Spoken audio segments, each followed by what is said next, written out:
নমস্কাৰ ছাত্ৰ ছাত্ৰীসকল, মই তুলিকা শৰ্মা তোমালোকক গণিতৰ এই কক্ষাৰ ক্লাছলৈ আটাইকে স্বাগতম জনাইছো। আজি আমি তোমালোকৰ পাঠ্যপুথিৰ দ্বিতীয় অধ্যায় ৰেখা আৰু কোণ পাঠটিৰ আন এটি অংশ আৰম্ভ কৰিবলৈ ওলাইছো। ইয়াৰে আগৰ অংশত তোমালোকৰ পাঠ্যপুথিৰ কৰি চাম আহাৰ 2.6ৰ কিছু অংশ কৰা হৈছে। ইয়াত 3 নম্বৰ প্ৰশ্নটোৰ পৰা আমি চাম আহা। ইয়াতে প্ৰশ্নটোত কি দিছে চাওঁ। কোণমান যন্ত্ৰৰ সহায়ত কাষত দিয়া কোণবোৰৰ মাপ নিৰ্ণয় কৰা। ইয়াতে আমাক কোণবোৰ দিয়া হৈছে আৰু ইয়াতে নামবোৰ দিয়া হৈছে। তাৰ পিছত কি কৈছে, তুমি পোৱা কোণবোৰক সূক্ষ্ম কোণ, স্থূল কোণ, সমকোণ আৰু প্ৰবৃদ্ধ কোণ হিচাপে শ্ৰেণী বিভাজন কৰা। গতিকে আমি প্ৰথমতে কি কৰিম, কোণটো জুখি চাম, তাৰ পিছত তাক আমি শ্ৰেণী বিভাজন কৰিম। আমি চাম আহা। প্ৰথমতে দিয়া হৈছে POQ। POQ আমাক এই কোণটো লাগে। কোণমান যন্ত্ৰৰে জুখিবৰ কাৰণে প্ৰথমতে আমি কোণমান যন্ত্ৰপাত আনি ল'ব লাগিব। তাৰ পিছত এই কোণটোৰ আমি মূল বিন্দুটো মিলাই ল'ব লাগিব।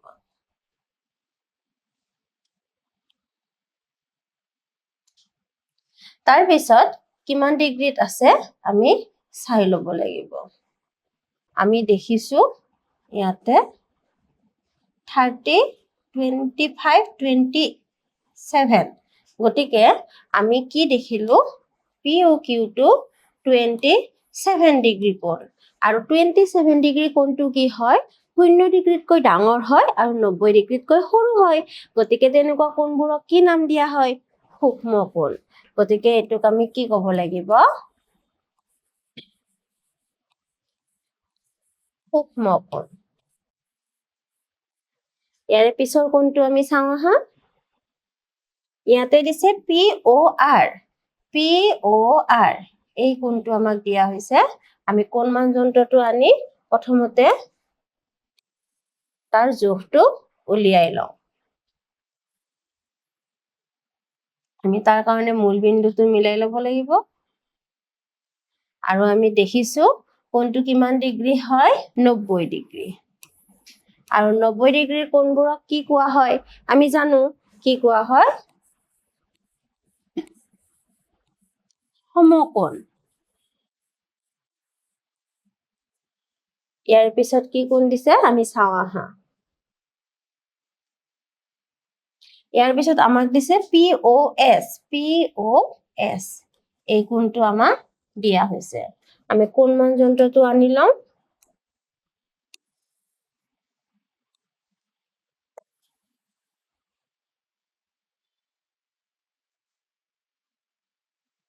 আৰু ইয়াতে আমি দেখিছো কিমান ডিগ্ৰীত মিলিছে, মোটামুটি ইয়াৰ পৰা গ'লে 90, 31, 35। গতিকে আমি কোণমান যন্ত্ৰটো আঁতৰাই ল'ব পাৰো। আমি লিখিব পাৰো 135। আৰু 135 কোণটো কি হয়, আমি জানো যে 90 ডিগ্ৰীতকৈ ই ডাঙৰ হয় আৰু 180 ডিগ্ৰীতকৈ সৰু হয়। আৰু তেনেকুৱা কোণবোৰক কি বুলি কোৱা হয়, আমি জানো যে স্থূল কোণ বুলি কোৱা হয়। স্থূল কোণ। ইয়াৰ পিছত কি দিছে চাওঁ আহা। POT আমাক এইবাৰ দিয়া হৈছে এই কোণটো। এই কোণটো জুখিবৰ কাৰণে আমি কোণমান যন্ত্ৰটো আনি ল'ব পাৰো। ইয়াতে আমি দেখিছো এইটো এটা প্ৰবৃদ্ধ কোণ। গতিকে আমি কি কৰিম, তাক আমি ওলোটা ফালে যিটো কোণ আছে আমি সেইটো জুখিব চেষ্টা কৰিম।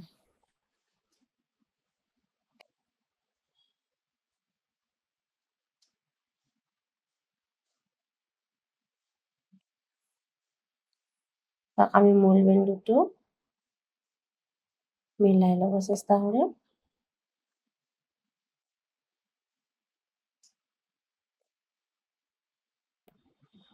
আৰু আমি দেখিছো এই কোণটো 140 ডিগ্ৰী। গতিকে আমি কি কৰিম, 360ৰ পৰা আমি 140 ডিগ্ৰীৰ কোণটো বিয়োগ কৰিম। বিয়োগ কৰিলে আমি কি পাম, 220 ডিগ্ৰী। গতিকে এই কোণটো আমি কিমান পালো, 220 ডিগ্ৰী। গতিকে এই কোণটোৰ নামটো আমি কি দিব পাৰো, প্ৰবৃদ্ধ কোণ। ইয়াৰ পিছত কি আছে চাওঁ আহা। ইয়াৰ পিছত আমি যেতিয়া কোণমান যন্ত্ৰপাত ব্যৱহাৰ কৰো তেতিয়া সাধাৰণতে আমাৰ কিছুমান ভুল হয়। সেই ভুলবোৰ কেনেকুৱা ধৰণৰ হ'ব পাৰে চাওঁ আহা। ইয়াতে কৈছে এইটো x কোণ। x কোণটো আমি এনেকৈ জুখিলে শুদ্ধ হ'বনে? নিশ্চয় নহয়। আমি জানো প্ৰথমতে আমি কি কৰিব লাগে, কোণটোৰ মূলবিন্দুটো মিলাই লৈ এই শূন্য থকা আঁচডাল তাৰ যিকোনো এডাল ৰশ্মি বা ৰেখাখণ্ডৰ লগত মিলাই ল'ব লাগে। কিন্তু ইয়াতে কি হৈছে, ইয়াতে আমাৰ জোখতে এইটো লওঁতে ভুল হৈছে।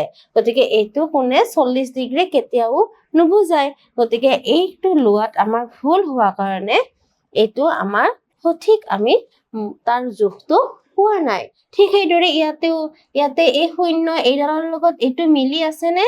নাই। গতিকে এইটো আমাৰ কি হৈছে, সঠিক জোখ আমি পোৱা নাই। আৰু এনেকৈ জুখিলে আমাৰ কোণবোৰ কি হয়, ভুল হয়।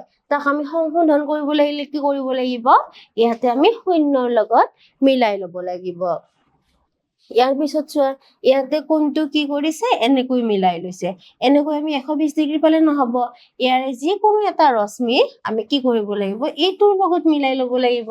গতিকে এইটোৰ জোখটোও আমি শুদ্ধভাৱে পাব পৰা নাই। গতিকে ইয়াতে চোৱা, ইয়াতে এইটো আঁচডাল ঠিকে মিলিছে, কিন্তু ইয়াতে মূলবিন্দুৰ লগত মিলিছে নে? নাই মিলা। ই আগুৱাই গ'ল। সেইকাৰণেও ইয়াত আমি এটা শুদ্ধ জোখ পাব পৰা নাই। ইয়াৰ পিছত চোৱা, এইটো আমি ওলোটাই লৈছো, লৈ আমি ইয়াতে এইটো কি কৈছো, 70 ডিগ্ৰী বুলি কৈছো। কিন্তু আমি আমাৰ এই শূন্যটোৰ লগত মিলাই লৈছিলো। গতিকে আমি কোনটো মাপনি চাব লাগিব? আমি এই মাপনিটো চাব লাগিব। এই মাপনিটো চালে কিমান হয়, 110 ডিগ্ৰী হয়। কিন্তু 70 ডিগ্ৰীটো এইটো ফালৰ পৰাই হয়। গতিকে আমাৰ এইটোও কি হৈছে, শুদ্ধ হোৱা নাই। জোখটো লোৱাত আমাৰ শুদ্ধ হোৱা নাই। আৰু এনেকুৱা ধৰণৰ ভুল সাধাৰণতে আমাৰ হয়। ইয়াতেও চোৱা, ইয়াতে এইটো মূলবিন্দুৰ লগত মিলাই নাই। গতিকে এইটোও আমাক এটা শুদ্ধ জোখ দিয়া নাই। গতিকে আমি শুদ্ধ জোখ কৰিবৰ কাৰণে কি কৰিব লাগিব, কোণটোৰ যিকোনো এটা ৰশ্মি বা ৰেখাখণ্ডক আমি শূন্য বিন্দুৰ লগত মিলাই ল'ব লাগিব, মূল বিন্দুৰ লগত। আৰু শূন্য ৰশ্মিডালৰ লগত মিলাই ল'ব লাগিব। আৰু তাৰ মাপনিটো আমি শুদ্ধকৈ চাব লাগিব, কোনটো শূন্যৰ লগত মিলিছে, এইটো শূন্যৰ লগত নে এইটো শূন্যৰ লগত। তেতিয়াহে তাৰ আমি এটা সঠিক কি পাম, জোখ পাম। ইয়াৰ পিছত কি আছে চাওঁ আহা। এতিয়া কৈছে কোণমান যন্ত্ৰ সাজোৱা আহা। আমি আমাৰ কাগজ এখন ব্যৱহাৰ কৰিও কোণমান যন্ত্ৰ সাজিব পাৰো। এনেকৈ আমি এটা বৃত্ত আকাৰত কাগজখন আঁকি আমি তাক এনেকৈ জাপ দিব পাৰো। তাৰ পিছত আমি কি কৰিব পাৰো, তাত আমি কিছুমান টানি আমি কোণমান যন্ত্ৰ নিজেও সাজি ল'ব পাৰো। ইয়াৰ পিছত কি আছে চাওঁ আহা। ইয়াতে দিছে, আমি এনেকৈ যেতিয়া প্ৰথম ভাঁজটো দিম, এটা সম্পূৰ্ণ বৃত্তই কেন্দ্ৰত কৰা কোণৰ পৰিমাণ 360 ডিগ্ৰী, এইটো আমি জানো। আৰু অৰ্ধবৃত্ত কৰাৰ লগে তাৰ কি হৈ গ'ল, তাৰ মাপটো আধা হৈ গ'ল। আধা হৈ গ'ল মানে ইয়াতে আমাৰ কিমান ডিগ্ৰী হ'ল, ইয়াতে 180 ডিগ্ৰী আমি পাব পাৰিম। ঠিক সেইদৰে উৎপন্ন হোৱা কোণ কেইটা পালো, এটা, আৰু মাপটো কিমান পালো, 180 ডিগ্ৰী।